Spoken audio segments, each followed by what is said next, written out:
Americans struggle with savings and investments while congressional leaders make millions with access to inside information.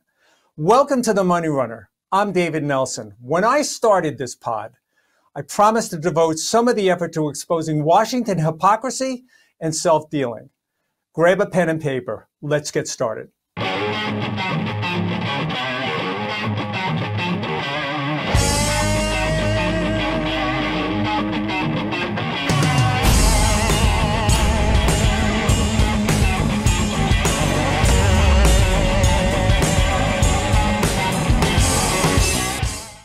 Congress is close to passing a $52 billion subsidy for the chip industry to onshore semiconductor manufacturing here in the United States.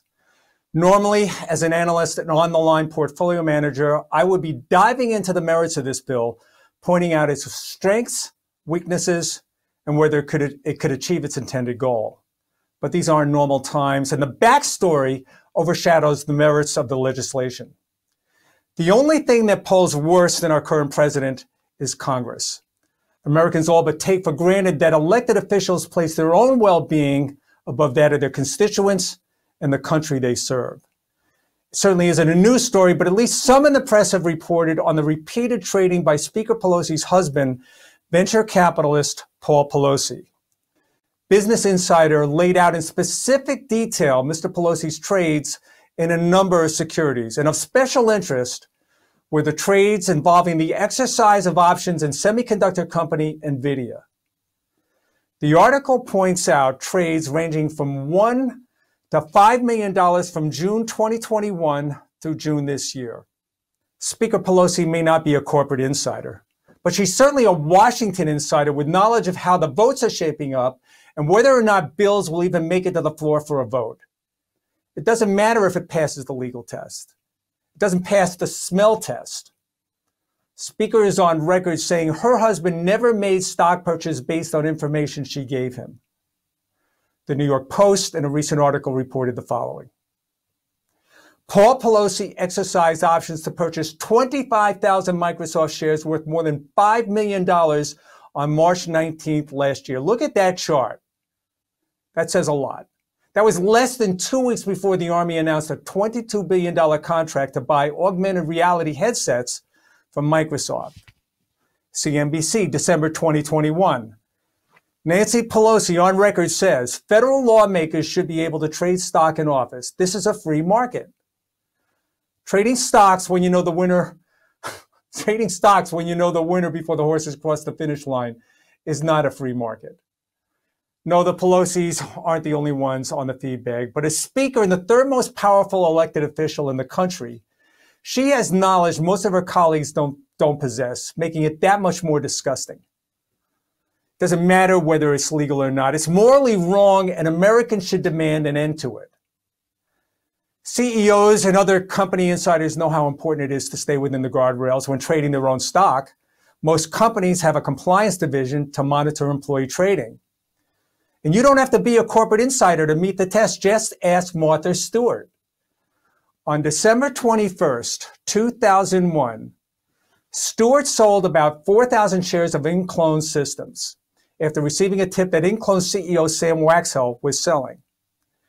Next day, the stock tanked after news broke that Inclone's drug Erbitux had been rejected by the FDA.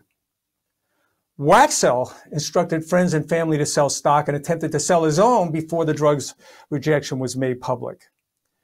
He was arrested on insider trading and later sentenced to more than 7 years in prison. Now, at first, Stewart denied insider trading when questioned by authorities. It took some time, but eventually she was convicted of conspiracy, obstruction of justice, and making false statements. Maybe the only way to end this is by seeking term limits. Congress approved the 22nd Amendment on March 21st, 1947. 4 years later, it completed the state-by-state ratification with 36 of the then 48 states ratifying the amendment. We would have been a lot better off if the amendment referred to any elected official instead of just the presidency. I'm going to pivot to the Senate for a second, and I want to make sure I say this gentleman's name correctly. In an appearance before a Senate subcommittee in 2019, Nick Tomboulides, he's the executive director of U.S. Term Limits, said the following. The first three words of our Constitution are "we the people." It's written larger than anything else because the framers of that document, the architects of our republic, wanted to remind you at all times who's in charge. There have been a lot of attempts on both sides of the aisle to introduce legislation that would ban stock trading by members of Congress and their spouses. While the rhetoric is getting louder, especially on the recent revelations involving Speaker Pelosi's husband, we still don't have a bill.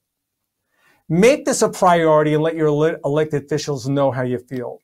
We've had congressional leaders who've served more than a half century. As a nation, we recognized decades ago the dangers of having one person in the White House for more than 2 terms. Surely the same holds true for members of Congress who start dialing for campaign dollars the day after they're elected. Don't forget to check out the Market Minute in the morning. It goes up before the market opens every morning, giving you the important news that you need to shape your trading day. I'll see you in the morning or again next week. Thanks for joining. I'm David Nelson.